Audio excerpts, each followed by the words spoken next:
जरांगेंच्या आझाद मैदानातील आंदोलनाची 2 दिवसांची परवानगी संपली। मुदतवाढीसाठी जरांगेंचा पोलिसांकडे अर्ज। मुदतवाढ न मिळाल्यास जरांगे काय भूमिका घेणार याकडे राज्याचं लक्ष।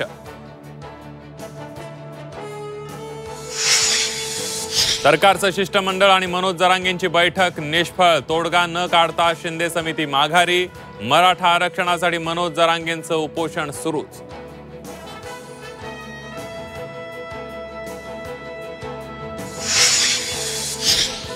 येत्या शनिवार आणि रविवारी मोठं आंदोलन करणार। एकही मराठा घरी दिसणार नाही। मनोज जरांगे पाटलांचा सरकारला इशारा।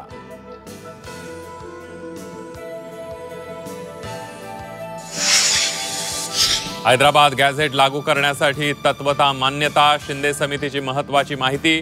जरांगेंच्या मागण्यांसंदर्भात मंत्रिमंडळ चर्चा करून पुढचा निर्णय घेऊ। माजी न्यायमूर्ती शिंदे यांची माहिती।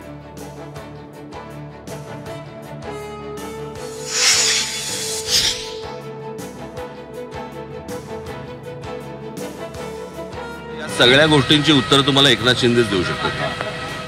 मराठा आरक्षणासाठी जरांगे पुन्हा मुंबईत का आले? एकनाथ शिंदेच उत्तर देऊ शकतील। राज ठाकरेंचा नेमका रोख कुणाकडे? घटनेत बदल केला तर आरक्षणाचा प्रश्न सुटू शकतो। आरक्षणाच्या मुद्द्यावर शरद पवारांचं मोठं वक्तव्य।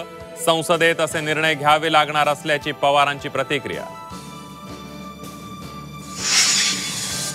अंबादास दानवेंकडून जरांगे पाटलांची भेट। दानवेंच्या फोनवरून जरांगेंची उद्धव ठाकरेंसोबत चर्चा। आंदोलनाबाबत जरांगे उद्धव ठाकरेंशी चर्चा करण्यात आली। संध्याकाळी 6 वाजल्यानंतर जरांगेंना उचला, त्यांना अटक करा। गुणरत्न सदावर्तेंची सरकारकडे मागणी।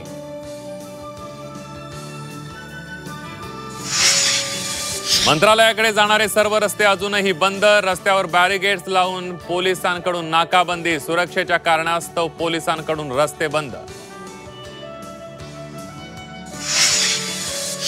जरांगेंच्या आंदोलनाला ओबीसी नेते आंदोलनानं उत्तर देणार। लवकरच ओबीसी संघर्ष यात्रा काढणार। पुण्यातील ओबीसी बैठकीत निर्धार।